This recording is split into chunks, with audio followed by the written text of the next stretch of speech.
بہت زیادہ عزت و تعظیم و تکریم کے لائق میرے پیارے نبی صلی اللہ علیہ وآلہ وسلم کے پیارے غلاموں، ماہ رمضان المبارک ہے، اس کی حسین ساعتیں شروع ہیں۔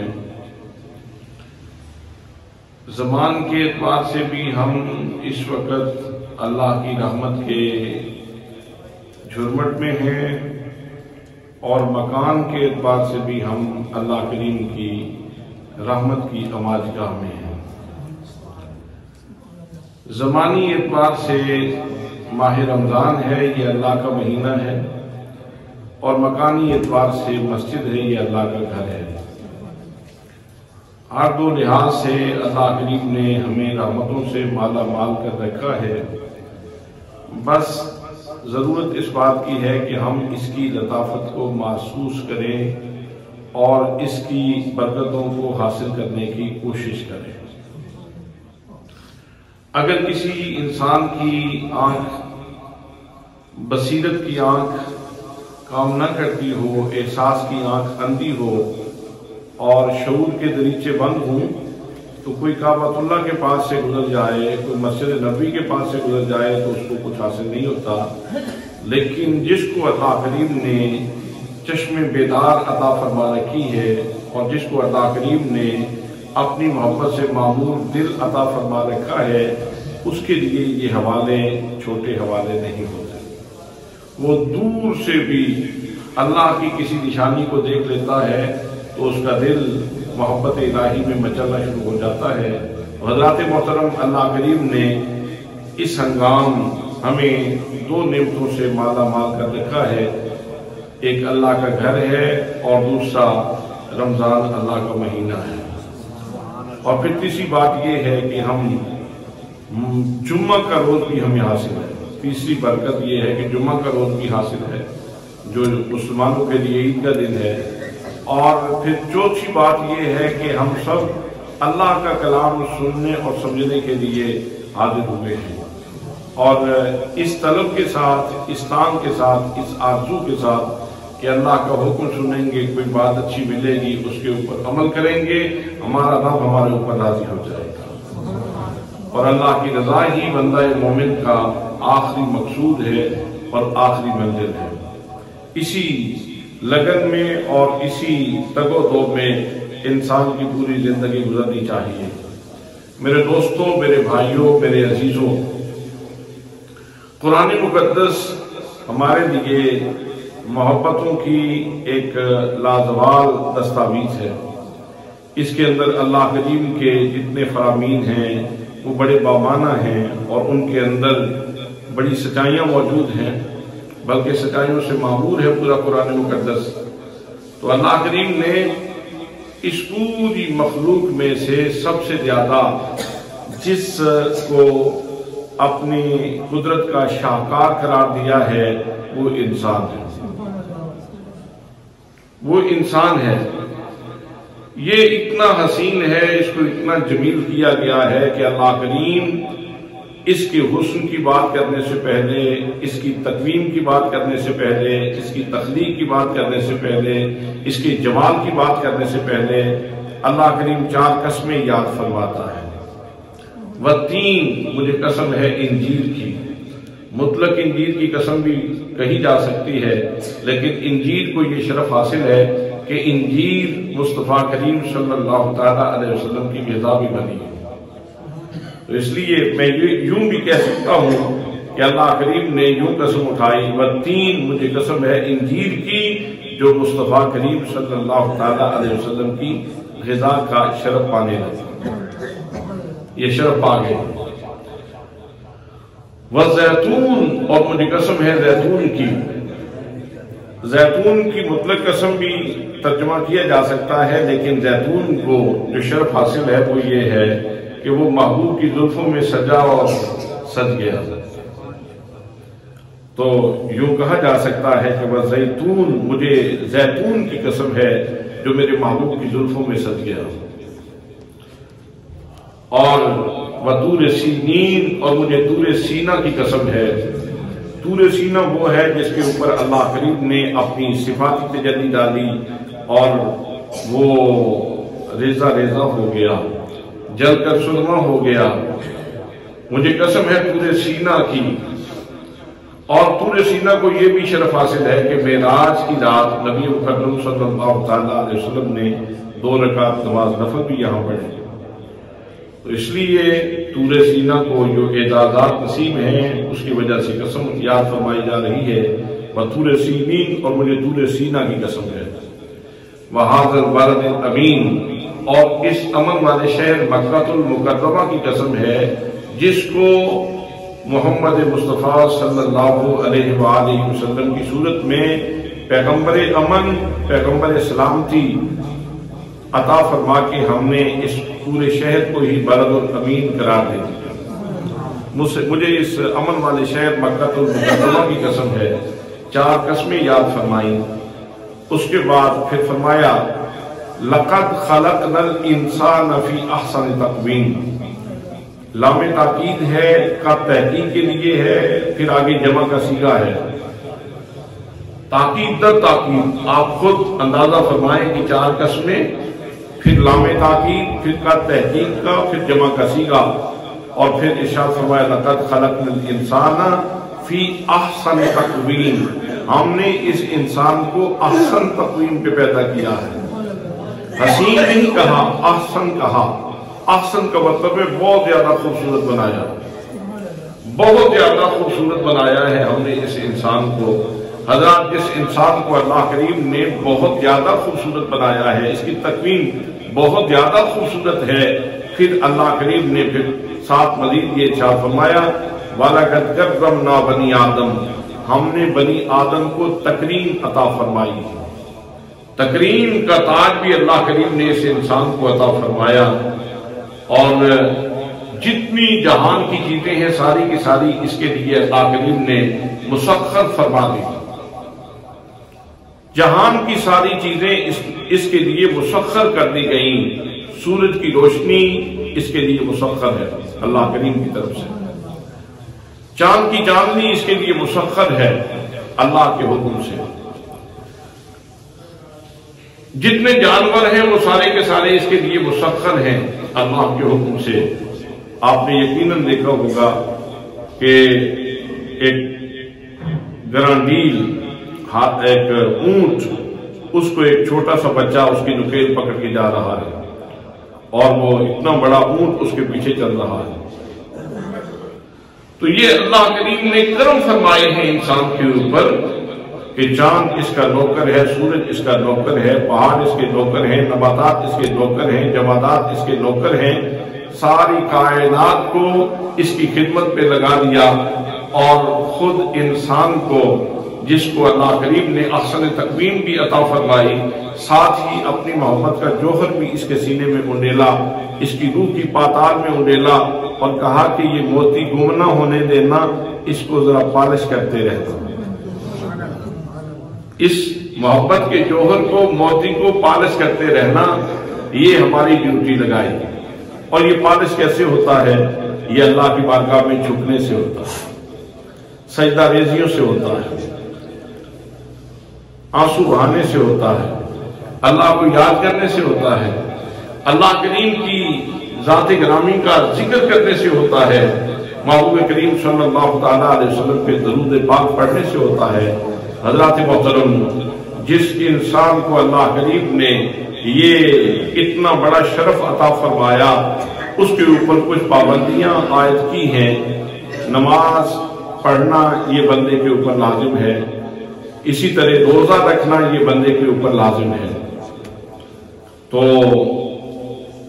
روزہ رکھنا لازم تو قرار دیا ہے، لیکن جو اسلوب اختیار کیا گیا ہے تکلم کا، تخاطب کا، گفتگو کا جو اسلوب اختیار کیا گیا ہے، وہ اتنا دل آویز اور اتنا خوبصورت ہے کہ جس کے سینے میں اللہ کریم کی محبت اور معرفت موجود ہے، اس کے لیے وہ فرمان سن کے کام ویسے ہی آسان ہو جاتا ہے۔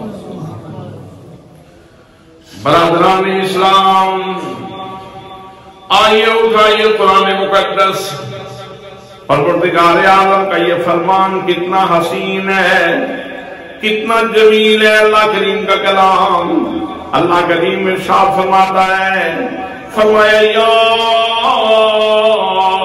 ایھا الذین آمنوا، اے ایمان والو اور دولت ایمان رکھنے والو، میرے پیار کی دنیا میں بسنے والو، میرا جوہر محبت سنبھال کے رکھنے والوں، میرے پیار کی گٹھڑی بڑی احتیاط سے سنبھال کے چلنے والوں، لو سن لو، میں نے تمہارے لیے یہ حکم جاری کر دیا ہے۔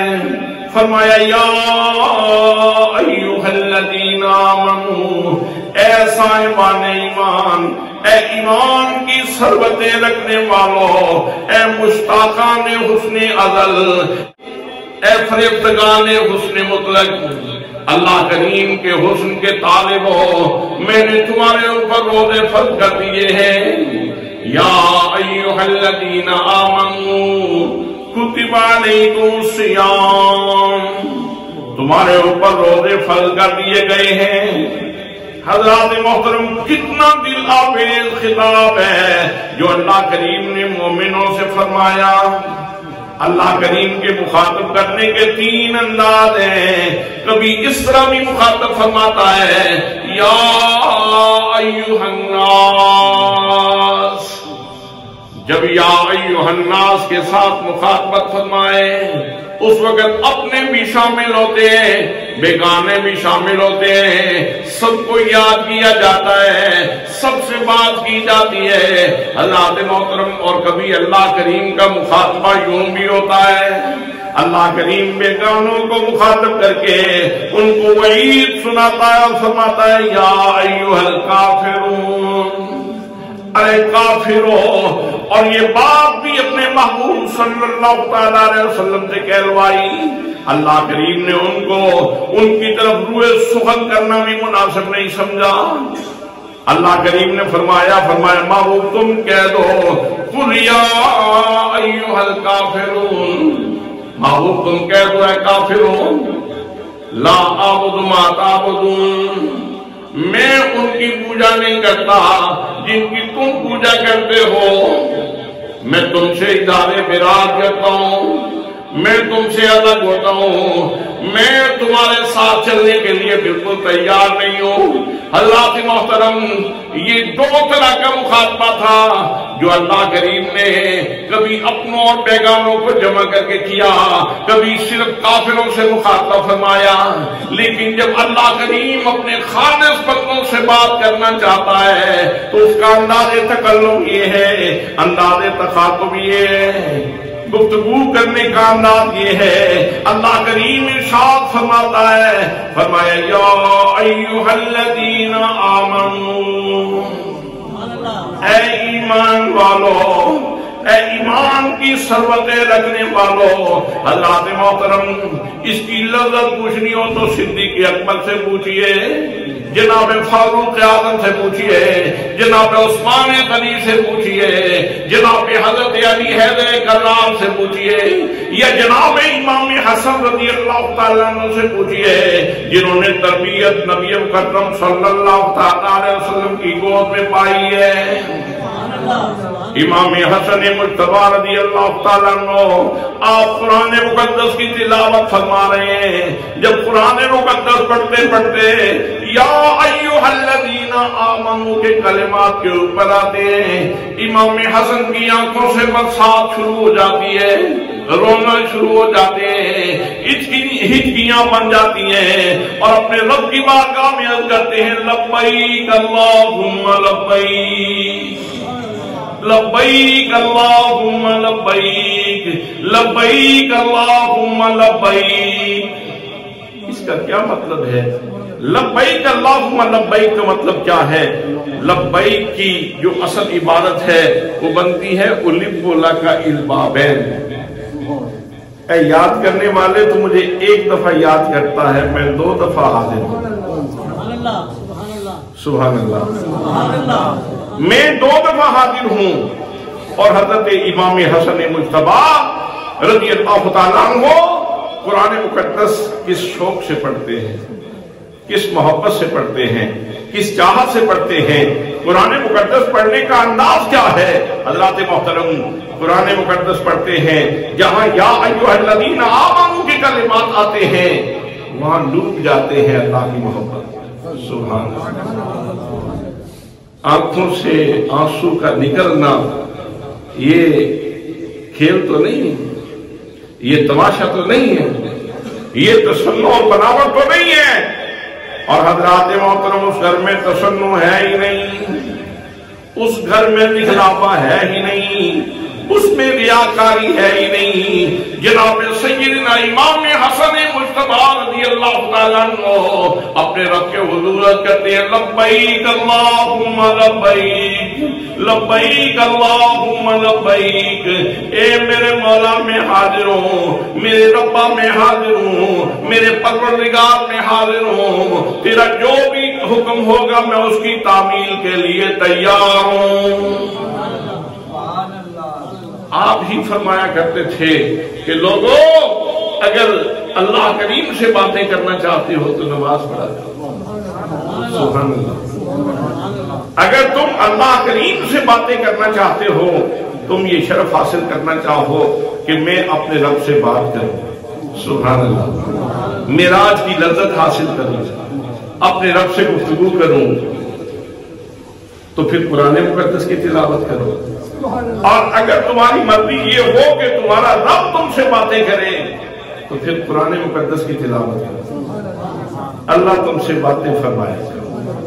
اور یہ ماہ رمضان تو وہ ہے جس کے اندر اللہ کریم نے یہ دستاویز محبت اتاری، یہ دستور زندگی اتارا ہے، یہ منشور زندگی اتارا ہے جس مہینے میں، وہ ماہ رمضان ہے۔ حضرات محترم، آج ہم دیکھتے ہیں کہ آئے روز کبھی یالہ باری ہوتی ہے، اولوں کی برسات ہوتی ہے، فصلیں مٹ رہی ہیں، کبھی زلزلے آتے ہیں اور مکانوں کو ہلا کے رکھ رہے ہیں، کبھی کوئی مصیبت آتی ہے، کبھی کوئی مصیبت آتی ہے۔ ہمیں اپنے اعمال کی طرف دیکھنا ہوگا۔ اللہ کریم تو بڑا رحیم ہے، اللہ کریم تو بڑا کریم ہے، اس نے تو ہمارے اوپر اتنے کرم کیے ہوئے ہیں اور اتنی مہربانیاں کی ہوئی ہیں وہ ظالم نہیں ہے۔ اللہ کریم ظالم بولے نا، اللہ کریم ظالم، اللہ کریم ظالم نہیں ہے، اللہ کریم ظلم نہیں فرمانے والا، اللہ کریم تو عدل فرمانے والا ہے۔ اللہ کریم نے ہمارے اوپر کتنے کرم کیے ہوئے ہیں، اللہ کریم نے انسانیت کے شرف عطا فرمایا، نبی کریم صلی اللہ تعالیٰ علیہ وسلم کی امت میں ہونے کا شرف عطا فرمایا، نعمتوں کی بہتات عطا فرمائی، جس طرف نظر کرتے ہو نعمتیں ہی نعمتیں ہیں۔ لیکن حضرات محترم، ذرا ہمیں اپنے آپ کا بھی جائزہ لینا ہوگا، جس رب کی نعمتیں میں کھاتا ہوں، کیا میں اپنی زبان سے سچ بولتا ہوں یا جھوٹ بولتا ہوں؟ ہمیں اپنے آپ کا جائزہ لینا ہوگا کہ میں لوگوں سے معاملات کرنے میں کہیں دو نمبری تو نہیں کر رہا، میں کہیں لوگوں کو دھوکہ تو نہیں دے رہا، میں اگر دکاندار ہوں تو میں کہیں ملاوٹ تو نہیں کر رہا، میں اگر ایک مسلمان ہوں تو کتنی دفعہ دن میں اپنے رب کی بارگاہ میں سجدے کے لیے جاتا ہوں، میں کتنا قرآن مقدس پڑھتا ہوں، میری زندگی میں تلاوت کتنی ہے، قرآن کا پڑھنا کتنا ہے، یہ ساری چیزیں دیکھنے کی ہیں حضرات۔ اور جب اس طرح کی کوئی علامت ظاہر ہوتی ہے اس وقت تو بندے کو اور زیادہ بیداری کا مظاہرہ کرنا چاہیے، ذمہ داری کا مظاہرہ کرنا چاہیے۔ لیکن یہاں غفلت کی چادر دراز سے دراز تر ہوتی جا رہی ہے اور آئے دن ہم کار مذلت میں گرتے جا رہے ہیں۔ آج ضرورت اس بات کی ہے کہ اللہ کریم نے اگر زلزلے کے ذریعے ہماری سرنش کی ہے، ہمیں جھٹکا لگایا ہے، اگر یالہ باری کے ذریعے اللہ کریم نے ہمیں جھٹکا دیا ہے تو ہمیں بیداری کا مظاہرہ کرنا چاہیے اور اپنے گناہوں کی معافی مانگ لینی چاہیے۔ آج ضرورت اس بات کی ہے کہ ہم اپنے گناہوں کی معافی مانگیں۔ رحمت کا مہینہ ہمیں میسر ہے، اللہ کریم نے رمضان جیسی دولت عطا فرما دی ہے، جس رمضان کے اندر اللہ کریم کا کرم اپنے جوبن کے اوپر ہوتا ہے۔ حضرات محترم، اس میں ہمیں اپنے رب کی بارگاہ کی طرف لوٹنا ہے، اپنے رب کی بارگاہ میں التجا کرنی ہے، معافی مانگنی ہے کہ یا اللہ جو بحیثیت فرد گناہ ہوئے ان کی بھی معافی مانگتے ہیں، اور جو بحیثیت قوم ہم سے غلطیاں ہوتی ہیں ہم ان کی بھی معافی مانگتے ہیں۔ حضرات، میں تو برملا کہتا ہوں کہ ہمارا پاکستان تو خاص طور پہ ایسے لگتا ہے جیسے گرفت میں ہے، خاص طور پہ ایسے لگتا ہے جیسے گرفت میں ہے، نہ کوئی نظم ہے، نہ کوئی سلسلہ ہے، نہ کوئی آداب ہیں۔ اغوا کے کیس ہیں وہ اپنے جوبن پہ ہیں، ڈکیتیوں کے کیس ہیں وہ اپنے جوبن پہ ہیں، قتل کی بات آتے ہیں تو وہ اپنے جوبن پہ ہیں، ظلم و جور کی داستانیں صبح شام رقم ہو رہی ہیں۔ حضرات، کسی کے کان پہ جوں تک نہیں دکھتی، اور یہ جو غریب آٹا لینے کے لیے جاتے ہیں ان کے ساتھ کیا سلوک ہو رہا ہے۔ گیا تھا آٹے کا تھیلا لینے کے لیے اور جان بھی وہاں لے کے آ گیا، جان بھی لے کے آ گیا۔ تو یہ ساری چیزیں حضرات قابل توجہ ہیں، ان کے اوپر توجہ دینے کی ضرورت ہے، ہمیں اپنے گناہوں کی معافی مانگنے کی ضرورت ہے۔ میرے دوستوں، میرے بھائیوں، قرآن مقدس ارشاد فرماتا ہے، فرمایا احسن تقویم کا شرف پانے والے انسان، اور میرے اوپر ایمان لانے والے انسان، اے بندہ مومن کان کھول کے سن لو، فرمایا کتب علیکم الصیام، تمہارے اوپر روزے فرض کر دیے گئے ہیں۔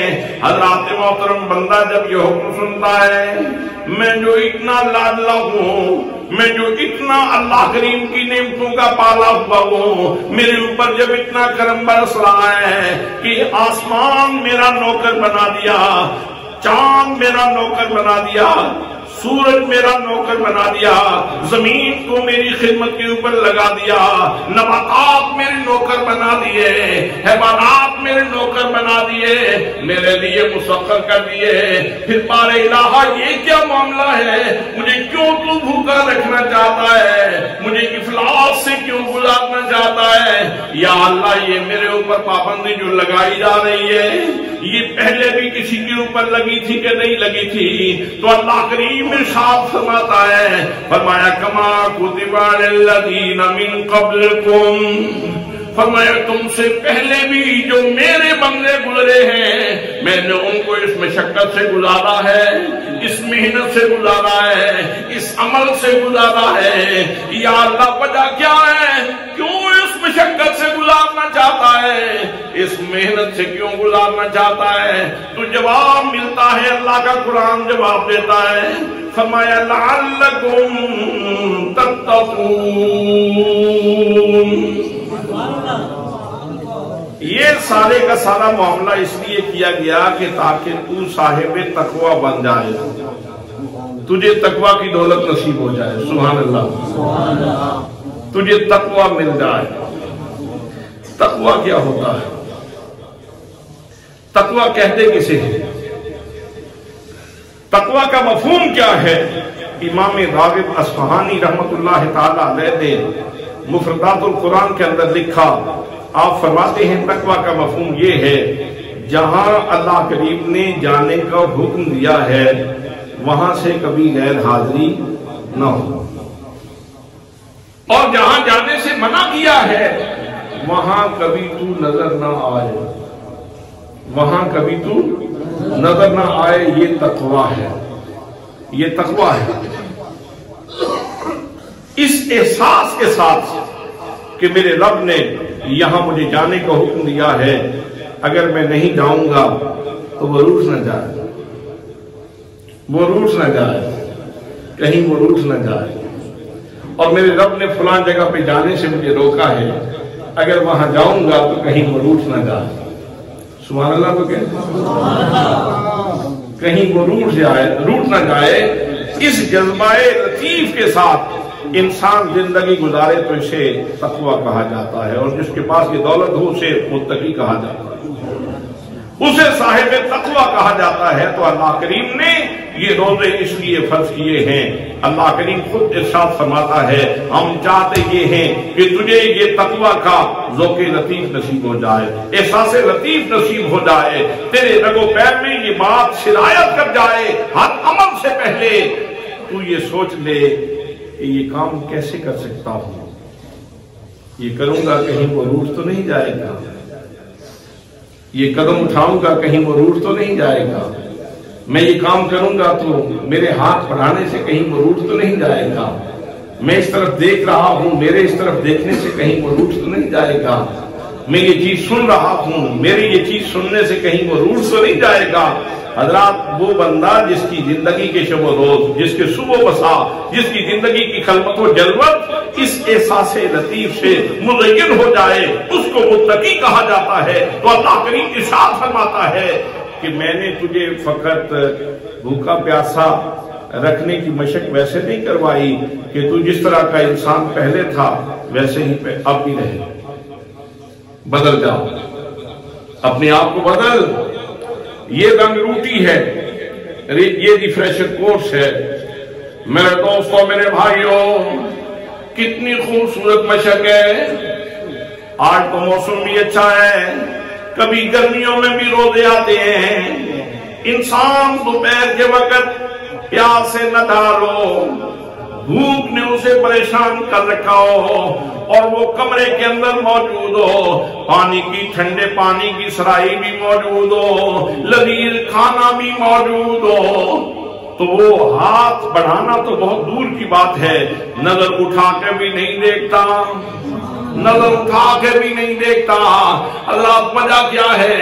اس کے اندر جو ایمان کی دولت ہے، جو اللہ کریم کی محبت ہے، وہ کہتی ہے نانا بے شک پانی بڑا ٹھنڈا ہے، بے شک کھانا بڑا لذیذ ہے، لیکن اگر اللہ کے حکم کی نافرمانی ہو گئی تو میرا رب روٹھ جائے گا، اور مجھے یہ سودا گوارا نہیں ہے، میں یہ برداشت نہیں کر سکتا کہ وہ روٹھ جائے گا۔ بس یہی ذوق لطیف اور احساس لطیف تیرے رگ و پیر میں سرایت کرنے کے لیے، اتارنے کے لیے اللہ کریم ارشاد فرماتا ہے کہ میں نے روزے فرض کیے ہیں۔ روزے اس لیے فرض کیے ہیں تاکہ تمہیں تقوی کی دولت نصیب ہو جائے، تاکہ تمہیں تقوی کی دولت نصیب ہو جائے۔ حضرات محترم، اس میں ایک حکمت اور بھی ہے۔ روٹین میں ہم پانی پیتے رہتے ہیں تو ہمیں پانی کی قیمت کا، اس کی قدر و قیمت کا احساس نہیں ہوتا، لیکن ماہ رمضان میں کیا ہوتا ہے؟ جب افطاری کا وقت ہوتا ہے، بے شک سردی ہو یا گرمی ہو، گرمیوں میں احساس تیز ہوتا ہے، سردیوں میں ذرا کم ہوتا ہے، لیکن ہر صورت احساس تو موجود ہوتا ہے کہ جب افطاری کے وقت انسان پانی کا ایک گھونٹ لیتا ہے تو اسے پتہ چلتا ہے کہ اس کے اندر زندگی کے کتنے سامان موجود، پتہ چلتا ہے کہ اللہ کریم نے پانی کتنی بڑی نعمت بنائی ہے، کتنا بڑا خزانہ اللہ کریم نے عطا فرما رکھا ہے۔ جیسے ایک گھونٹ پانی کا جسم کے اندر جاتا ہے تو انسان کی جسم کے اندر قوت آ جاتی ہے، توانائی آ جاتی ہے، انسان کے اندر حرکت آ جاتی ہے۔ حضرات محترم، یہ روزہ اس لیے بھی اللہ کریم نے بندے کے اوپر فرض کیا ہے تاکہ اس کے اندر یہ جذبہ بھی پیدا ہو جائے کہ یہ اللہ کی نعمتوں کی قدردانی کر سکے۔ اور بھوکا رکھنے کی ایک وجہ یہ بھی ہے کہ انسان ہمیشہ ہی پیٹ بھر کر اگر زندگی گزارے تو اسے نعمت کی لذت تو ملتی رہتی ہے، لیکن بھوکے لوگوں کی بھوک کا احساس نہیں ہوتا۔ جو گزرا نہیں، جو اس منظر نامے سے گزرا نہیں، اس کو کیا معلوم کہ بھوکا کیسے سوتا ہے، خالی پیٹ سونے والا کیسے سوتا ہے، اس کو کیا معلوم کہ بھوک کی تلخی کیا ہوتی ہے اور پیاس کی شدت کیا ہوتی ہے۔ تو اللہ کریم نے بندہ مومن کو اس مرحلے سے گزارا، اس کو پریکٹیکل کروایا، اس کو ریفریشر کورس کروایا کہ تو اس مشقت سے گزر، اس تلخی سے گزر، اس شدت سے گزر، تاکہ تجھے احساس ہو کہ بھوک کیا ہوتی ہے اور پیاس کیا ہوتی ہے، اور اس طرح تجھے یہ بھی احساس ہو کہ جو بھوکے سوتے ہیں وہ کیسے سوتے ہیں۔ اور پھر اس بارے میں پیغمبر اعظم صلی اللہ تعالیٰ علیہ وسلم کی تعلیمات کیا ہے، میرے آقا کریم صلی اللہ تعالیٰ علیہ وسلم پہ اترنے والے قرآن کی تعلیمات کیا ہیں۔ اللہ کریم ارشاد فرماتا ہے اما ما ينفع الناس فيمكث في الارض۔ حضرات، اس جہان رنگ و بو میں اگر کسی نے دوام پانا ہے تو وہ انسانیت کی خدمت کرے، وہ انسانیت کی خدمت کرے تو دوام پا جائے گا۔ اور میرے آقا ارشاد فرماتے ہیں کہ جو بندہ اپنے کسی بندے کی اعانت میں مدد میں ہوتا ہے، جب تک وہ اپنے کسی بھائی کی مدد میں ہوتا ہے، اللہ اس کی مدد میں ہوتا ہے، اللہ اس کی مدد کر رہا ہوتا ہے۔ تو حضرات محترم، اس روزے کے ذریعے انسان کو نعمتوں کی قدردانی بھی نصیب ہوتی ہے اور بھوکوں کی بھوک کا بھی احساس ہوتا ہے۔ ایک مہینہ ہمیں بھوک کی مشق کروائی گئی تو ہمارے ساتھ یہ معاملہ ہو رہا ہے، تو وہ بیچارے لوگ جن کے پاس اتنا اندوختہ بھی نہیں ہوتا کہ وہ اپنی زندگی کے تسلسل کو رواں دوا رکھ سکیں، ان کی زندگی کیسے گزرتی ہوگی، ان کے شب و روز کیسے گزرتے ہوں گے، جن کے بچے روزانہ بھوکے پیٹ سو جاتے ہیں اور بستر پہ لوٹ پوٹ ہوتے رہتے ہیں۔ حضرات محترم، اس مشق سے گزارنے کا مطلب یہ ہے کہ تیرے اندر خدمت خلق کا جذبہ پیدا ہو، اللہ کی مخلوق کی خدمت کا جذبہ پیدا ہو۔ تو اللہ کریم نے اس چیز سے بھی انسان کو گزارا، فرمایا کہ ہم نے روزے فرض کیے ہیں تاکہ تمہیں تقوی کی دولت نصیب ہو جائے۔ اور حضرات محترم، شکر کے جذبات بھی عطا فرمائے ہیں۔ جب انسان یہ دیکھتا ہے کہ میں نے اختیاری طور پر پانی نہیں پیا تو آج شام کو میری پوزیشن کیا ہے، اگر یہ پانی میرے اوپر بند کر دیا جائے، اگر یہ کھانا اللہ کی طرف سے میرے اوپر بند کر دیا جائے تو پھر میری کیفیت کیا ہوگی، میرا حال کیا ہوگا۔ جب انسان اس تصور میں جاتا ہے تو پھر اللہ کی بارگاہ میں شکر کی سجدے ادا کرتا ہے، یا اللہ شکر ہے تو نے میری ضروریات کو پورا کیا ہوا ہے۔ اور روزے کے اندر جو سب سے بڑی بات ہے وہ اللہ کی رضا کی تگ و دو ہے، اللہ کی رضا حاصل ہو جائے۔ بندہ مومن صبح سے لے کر شام تک پیاس اس لیے برداشت کرتا ہے، بھوک اس لیے برداشت کرتا ہے تاکہ میرا رب راضی ہو جائے، تاکہ میرا مولا راضی ہو جائے، میرا معبود مطلق میں میرے اوپر راضی ہو جائے، میرا محبوب مطلق میرے اوپر راضی ہو جائے۔ اور نبی اکرم صلی اللہ تعالیٰ علیہ وسلم جو اللہ کے سسٹم کے ترجمان ہیں، میرے رب کی قدرتوں کے ترجمان ہیں، میرے آقا کریم صلی اللہ تعالیٰ علیہ وسلم نے حدیث قدسی بیان فرمایا اور روزہ رکھنے والوں سن لو، میرے رب کا فرمان ہے، حدیث قدسی ہے، میرا رب فرماتا ہے الصوم لی وانا اجزی بہ، فرمایا روزہ میرے لیے اور میں خود ہی اس کی جزا عطا کروں گا، روزہ میرے لیے ہے اور میں اس کی جزا خود عطا کروں گا۔ بادشاہ کے دینے کے دو انداز ہوتے ہیں، ایک یہ ہے کہ دینے کے لیے کسی نوکر کی ڈیوٹی لگا دو، جاؤ اسے بھیک دے کے آ جاؤ، جاؤ اس کے زنبیل میں جا کے خیرات ڈال دو، اس کے کاسے میں خیرات ڈال دو۔ بادشاہ کے دینے کا انداز یہ بھی ہے، لیکن اگر وہ اپنا ہاتھ خود بڑھا دے تو یہ کمال کا کرم ہے، یہ کمال کی بندہ نوازی ہے۔ تو اس حدیث قدسی کا مفہوم یہ ہے کہ اللہ کریم ارشاد فرماتا ہے الصوم لی وانا اجزی بہ، اور روزہ رکھنے والے تو میرے لیے بھوک اور پیاس برداشت کر رہا ہے، لے سن لے وقت آئے گا جب جزا دوں گا تو میں اپنے دست کرم سے عطا فرماؤں گا، اپنے دست کرم سے جزا عطا فرماتا ہے۔ سبحان اللہ۔ اس کی ایک خوبصورت مثال یہ بھی ہے کہ اگر کوثر کا جام ہو اور دست مصطفیٰ ہو، سبحان اللہ، دست مصطفیٰ ہو تو یہاں یہ فیصلہ نہیں کیا جا سکتا کہ کوثر زیادہ میٹھا ہے یا اس ہاتھ کی مٹھاس زیادہ ہے، یہ تو جو پیے گا وہ فیصلہ کرے گا کہ کوثر کی مٹھاس زیادہ ہے یا دست مصطفیٰ صلی اللہ تعالیٰ علیہ وسلم کی مٹھاس زیادہ ہے۔ حضرات محترم، بادی النظر میں جو ہم دیکھتے ہیں، جو امثلہ ہمارے سامنے موجود ہیں، وہ تو یوں لگتا ہے جیسے اور کوثر سے بھی زیادہ مصطفیٰ کریم صلی اللہ تعالیٰ علیہ وسلم کے ہاتھ میں مٹھاس موجود ہے۔ اس لیے کہ حضرات محترم، حجت الوداع کے موقع پہ نبی مکرم صلی اللہ تعالیٰ علیہ وسلم نے آپ نے ایک اونٹ ذبح کیا، اب چھری چلائی جا رہی ہے اور اونٹ تو موت کا ذائقہ چکھ رہا ہے، مرنا تو بہت مشکل ہوتا ہے۔ حضرات جانور کو بھی اگر ڈنڈا دکھایا جائے تو وہ بھاگ جاتا ہے، اس لیے کہ ہر چیز کو موت سے ڈر لگتا ہے، لیکن یہاں تو منظرنامہ عجیب ہے۔ ایک اونٹ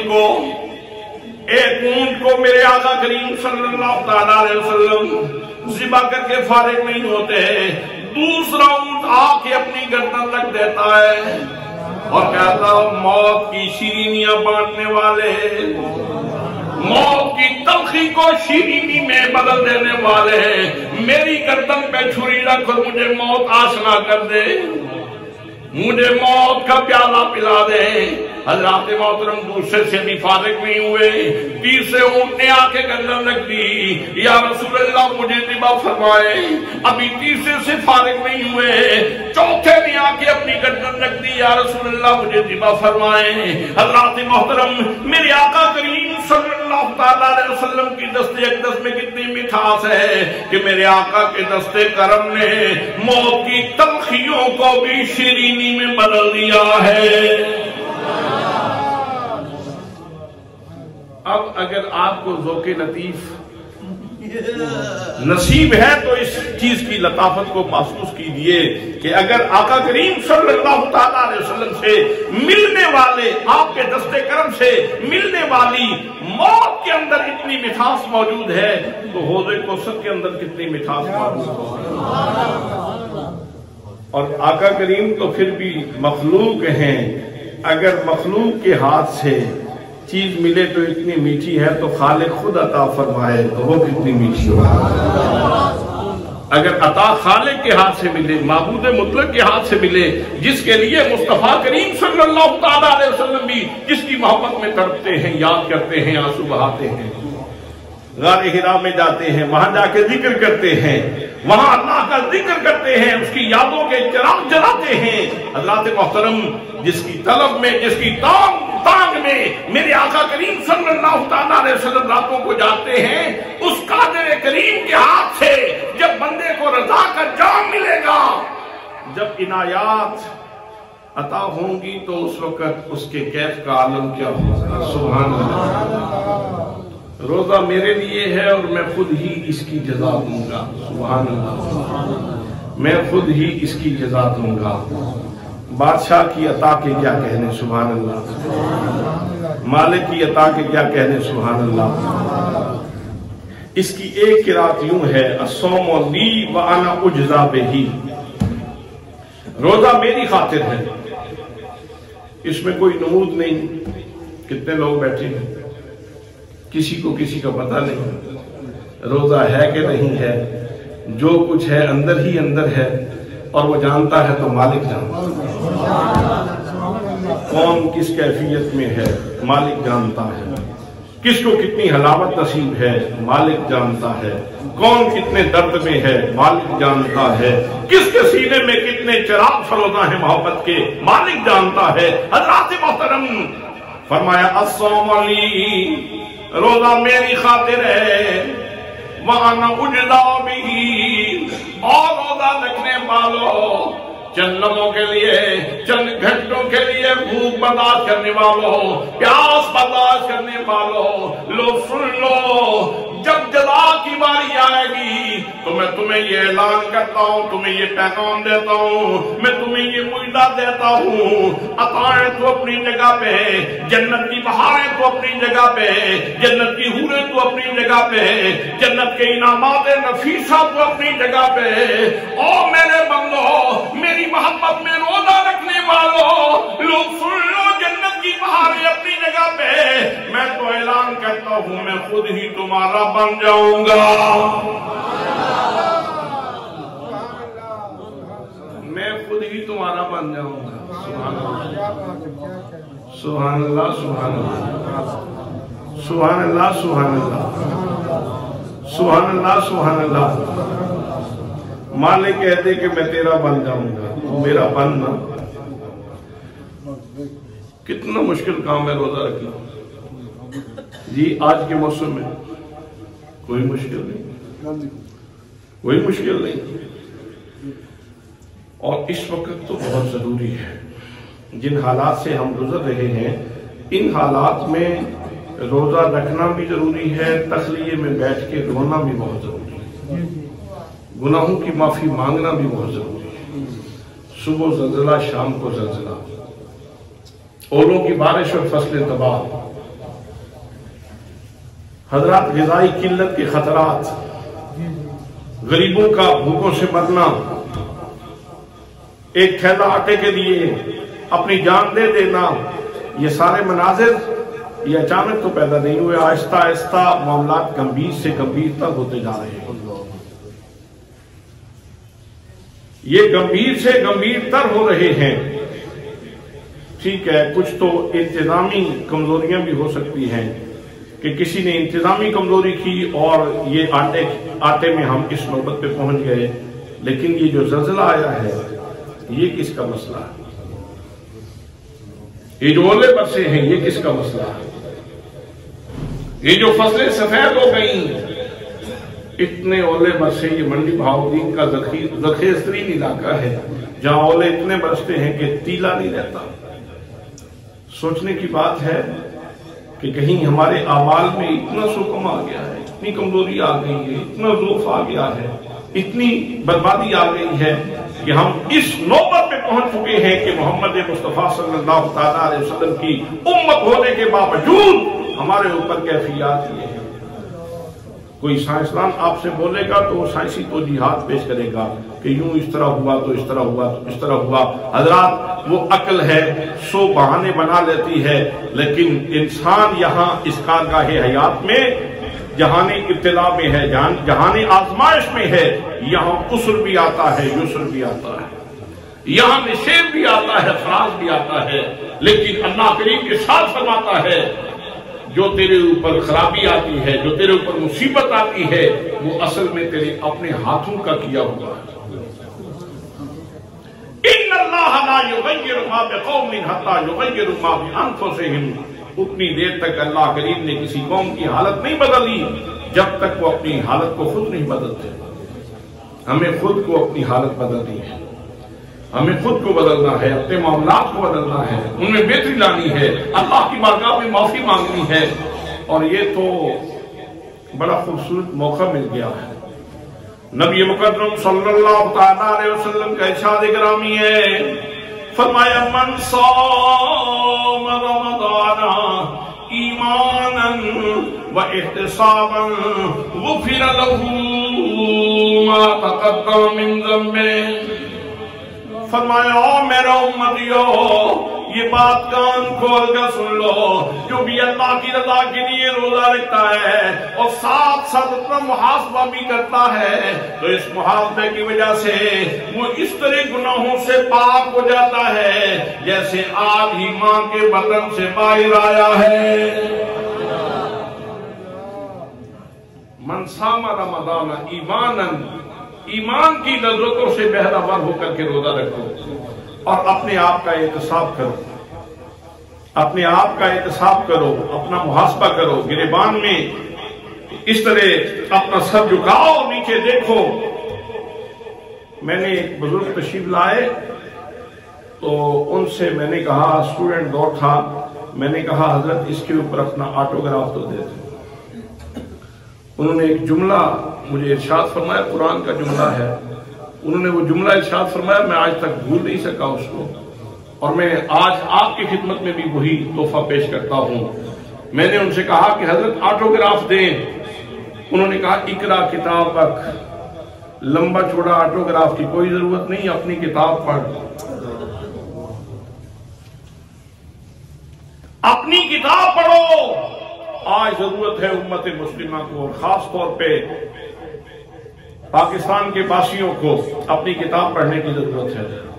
لوٹو اپنے عہد رفتہ کی طرف، لوٹو اپنے ماضی کی طرف، اپنے آپ کا جائزہ لو، میں نے کتنے گناہ کیے، میں نے کتنی غلطیاں کی، میں نے کتنے قصور کیے، اب بھی میں زمین کے سینے پہ موجود ہوں اور میرے اوپر نعمتیں برس رہی ہیں، تو یہ اس کا کرم ہے کہ نہیں، یہ اس کی مہربانی ہے کہ نہیں، یہ اس کی عنایات کا سلسلہ ہے کہ نہیں، وگرنہ میرے گناہ تو اس قابل تھے کہ مجھے نیست و نابود کر دیا جاتا، لیکن کریم نے کمال کر نوازی فرمائی، بندہ نوازی فرمائی، اور پھر بھی میرے اوپر اپنی نعمتوں کی برسات برسا رہا ہے، اپنی برکھا برسا رہا ہے، تو یہ اس کا کرم ہے، اس کی عنایت ہے، اس کی مہربانی ہے۔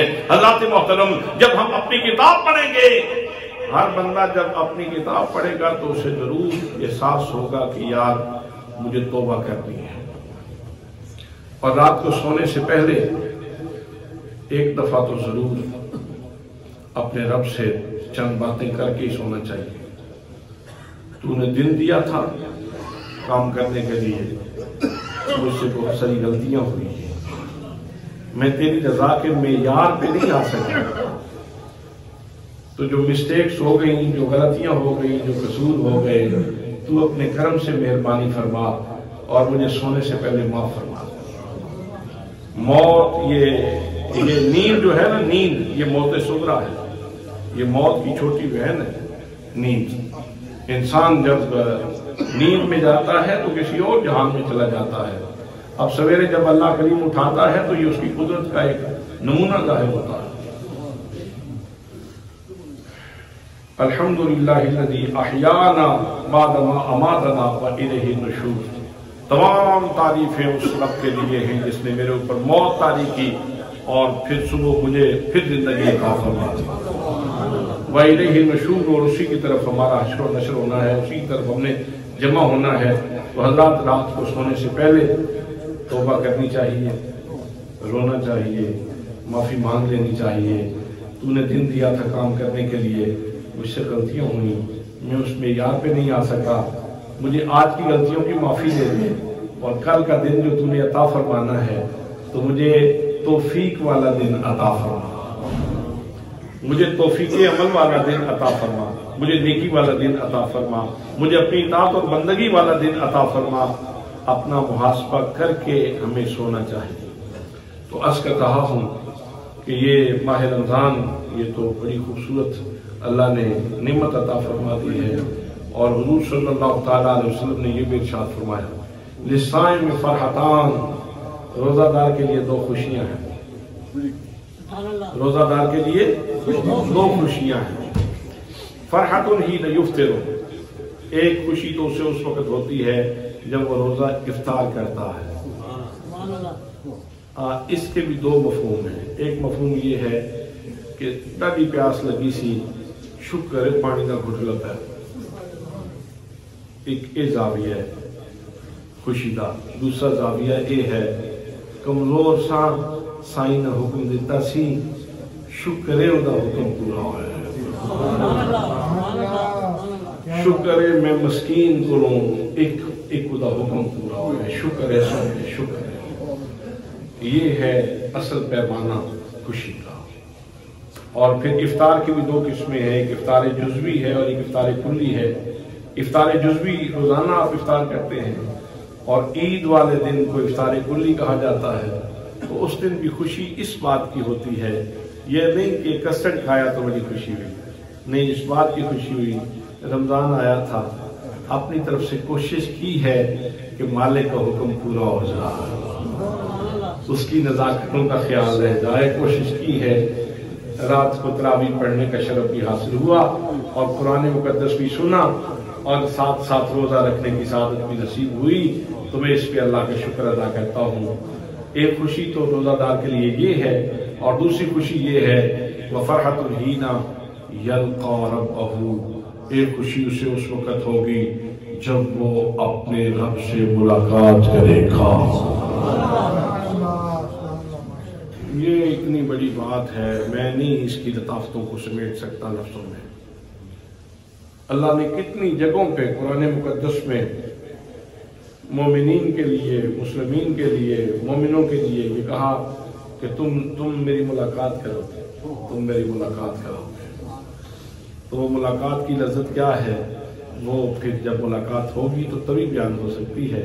حضرات محترم، تو یہ روزہ دار کے لیے اتنی بڑی خوشیاں ہیں۔ جب اس کے اندر اتنی لطافت موجود ہے تو روزہ بہت آسان ہو جاتا، روزہ مشکل نہیں رہتا، بلکہ روزہ تو اس نے جب یا ایھا الذین آمنوا کہہ کے ارشاد فرمایا تو اسی وقت اشارہ ہو گیا، او میرے اپنا روزہ رکھو۔ آسان اور مشکل میں بس فرق یہ ہے کہ اگر محبت ہو نا سینے میں تو پھر کوہ سور کے اوپر چڑھنا بھی آسان ہو جاتا ہے جی، اور محبت نہ ہو تو چڑھنا بہت مشکل ہوتا ہے۔ اسی طرح ہے رمضان بھی بڑا آسان ہے، لیکن اہل محبت کے لیے، اہل محبت کے لیے۔ ہاں بندہ بیمار نہ ہو، بندہ بیمار نہ ہو، بیماری کے ضابطے، بیماری کے معیار اللہ نے اور رکھے ہیں، سفر کے ضابطے اللہ نے اور رکھے ہیں، بندہ بیمار نہ ہو، مسافر نہ ہو۔ باقی کسی بندے کے لیے روزہ رکھنا بندہ مومن کے لیے مشکل نہیں ہے۔ دعا ہے کہ اللہ کریم ہمیں روزے کا جو اصل لطف ہے وہ نصیب فرمائے، روزوں کی لطافتیں نصیب فرمائے، اور اللہ کی رضا اس کے اوپر نصیب فرمائے۔ وما علیہ الا البلاغ المبین۔ جن دوستوں